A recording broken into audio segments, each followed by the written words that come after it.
Mars, and my presentation is if cheer is a sport or not. This is my audience.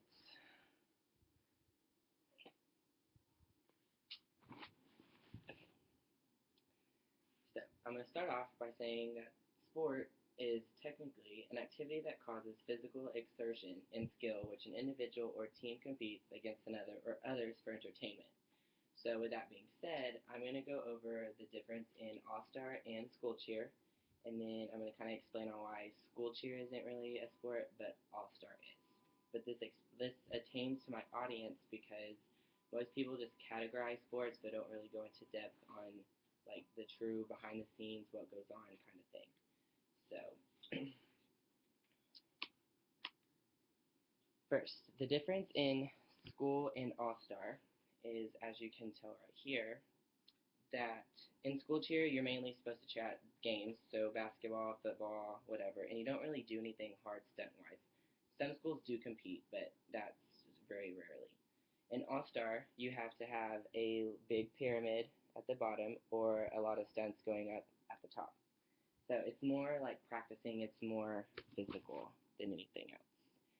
But Brian Toporek writes, the policy statement, which will be published in November 2012 issue of Pediatrics, suggests all 50 states designate cheerleading as a sport to ensure that squads have qualified coaches, access to certified athletic trainers, and injury surveillance.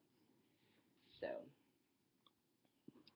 now, in All-Star Cheer, you have to have at least a spinning or up to two spinning dismount and a stunt, which I have a video right here, or in tumbling. So at the very top, they're doing scorpion double downs. A scorpion is a body position, and then the double down is the dismount. So they're spinning while they're like before they get caught. In this first, there's two girls. They're doing 1.5 through the doubles. 1.5 is a full, which is one full spin plus a half, and then they tumble out of it to do a double full. And then in this last one, the girl by herself, she's doing a full punch double. So she's spinning once, and then she's punching and immediately spinning twice right after. In All-Star Cheer, there's really no breaks. You go from one season to the next. So the season starts about November, December, and then you go all the way to Worlds, which is the biggest competition of the year, and then it's in April. And then right after that is tryouts for the next season, and you practice all summer long, get choreography to get ready for the following season. There's never really like an off time. The Journal of Physical Education, Recreation, and Dance says, under the title IX, the U.S. Department of Education's Office of Civil Rights decides what is a varsity sport. And in 2008, it was presumed that competitive cheer was not a sport. But then the Columbia Electronic Encyclopedia said the Title X refers to mainly high school and collegiate sports, which I go back to. The main purpose for college and high school is to chat games. And if ever you go to college and you cheer, you're on scholarship, it's for the game day experience, never for competition. Daytona is just kind of like a privilege if you're good enough to go. The National Collegiate Athletic Association, National Family Health Survey, and the Title IX sports requirements say no activity can be a sport if it only competes one time a year, which again goes over to Daytona, which is one time a year for college. So that's a different story. But the Journal of the Canadian Chiropractic Association says that Thomas et al. In 2004 demonstrates that the physical fitness of a cheerleader is similar to that of any other collegiate sport by comparing results from physical tests such as push-ups, VO2 max, body compositions, and stuff like that. And then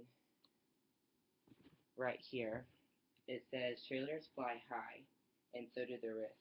Last year, nearly 37,000 cheerleaders visited the emergency room. 500 high school girls are cheerleaders.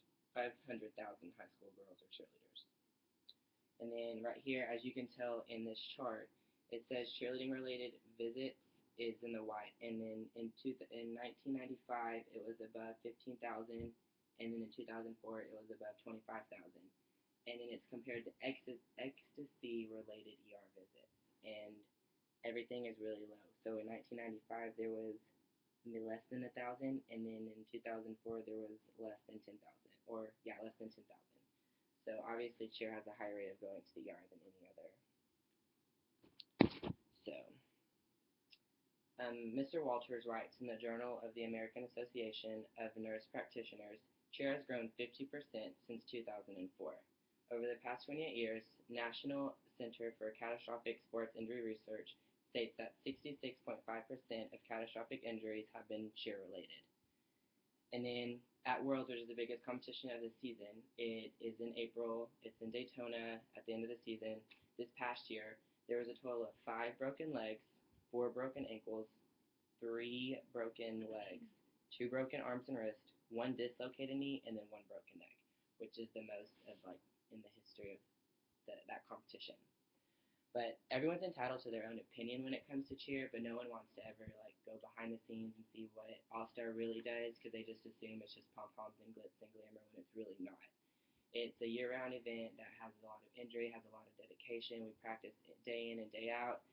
As you can tell, I am a cheerleader. I do cheer at Blinn College and on my coach's team for All Star, so I get kind of the best of both worlds.